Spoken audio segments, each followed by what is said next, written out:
नमस्कार। मैं अभी खड़ा हूँ एक वरिष्ठ साहित्यकार के सामने, डॉक्टर ओम प्रकाश पांडे जी। डॉक्टर ओम प्रकाश पांडे भूतपूर्व अध्यापक, लाल बहादुर शास्त्री हिंदी हाई स्कूल सिलीगुड़ी का। यह भी एक साहित्य की सेवा के लिए सारे जिंदगी का अनमोल समय और भावना जो दिया हुआ है, वही एक विशिष्ट व्यक्ति है डॉक्टर ओम प्रकाश पांडे जी। तो मैं नमस्कार देता हूँ डॉक्टर पांडे जी को। और पांडे जी, कैसा है आपका तबीयत अभी? अब ये ठीक नहीं रहती है, स्वास्थ्य ठीक नहीं रहता है। हाँ, उम्र तो ज़्यादा हो गया ना। हाँ, 72 हो गया होगा, लेकिन रोगग्रस्त हूँ, इसलिए कमजोरी है, कई तरह की परेशानी। अच्छा, तो आपका साहित्य का जो कृति आप किया, वो तो हमारे लिए प्रेरणा है। जी। पूरा देश आप भ्रमण किया, हाँ, साहित्य के लिए आप कोई भी जगह में। मैं लगभग 388 सेमिनार ग्रहण कर चुका हूँ राष्ट्रीय स्तर पर, विभिन्न 388 तो 388 बहुत सेमिनार। बढ़िया बात। और मेरे शोध लेख वगैरह 800 प्रकाशित हो चुके हैं। अच्छा, कविताएं भी निकली हैं पत्र पत्रिकाओं में, कुछ पुस्तकों में। तो मैं तो सुना है आपका जो छोटा पत्रिका लिटिल मैगजीन का एक सबसे बढ़िया एक लाइब्रेरी थे आपका घर में। जी, लाइब्रेरी। तो अभी कितना पुस्तक है, कितना ग्रंथ है उस लाइब्रेरी में? शुरू में मेरे पास आज से 3 साल पहले लगभग 40,000 पुस्तकें थीं, और पत्रिकाओं जो अच्छी पत्रिकाएं हैं, स्तरीय और जनवादी और प्रगतिशील पत्रिकाओं के जो विशेष अंक हैं, लगभग 25,000 से ऊपर थे। लेकिन अपना घर बाड़ी नहीं होने से बहुत कुछ नष्ट हो गया, तो अभी जितना है उसी में अपना अध्ययन करता हूँ, लिखता पढ़ता रहता हूँ। पत्र पत्रिकाओं में नियमित छप रहा हूँ, और लगभग पहले 4 लेख प्रतिमाह छपते थे मेरे, अब 2 लेख ही लिख पाता हूँ, छप पाता हूँ। तो मैं तो सुना अभी अब एक नया पत्रिका, नया परिदृश्य, ये पत्रिका का हाँ, प्रधान संपादक भी है। जी जी। तो साहित्य, संस्कृति और समाज की संभार के लिए ये त्रैमासिक पत्रिका है। जी जी।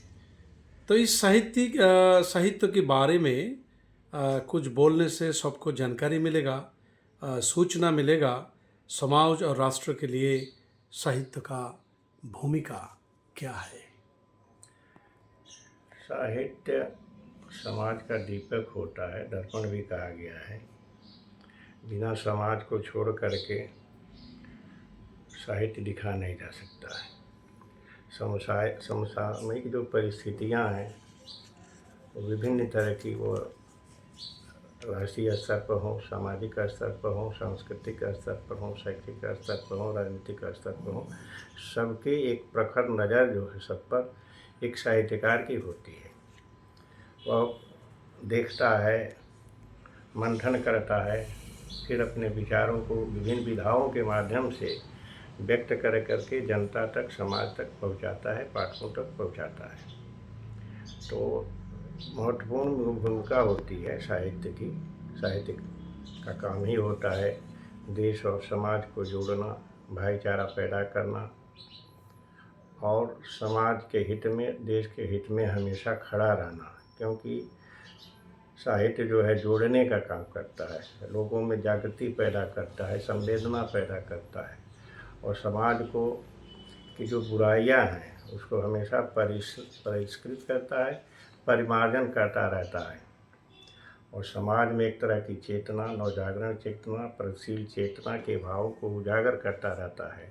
तो साहित्य की भूमिका जो है विभिन्न क्षेत्रों में, कोई क्षेत्र ऐसा नहीं है, चाहे वो शिक्षा का हो, राजनीति का हो, धर्म का हो, साहित्य संस्कृति का हो, कला का हो, सब पर जो है साहित्यकार अपनी नज़र रखता है, और देश और समाज के हित में खड़ा रहता है। साहित्यकार की भूमिका प्रतिपक्ष की भूमिका होती है।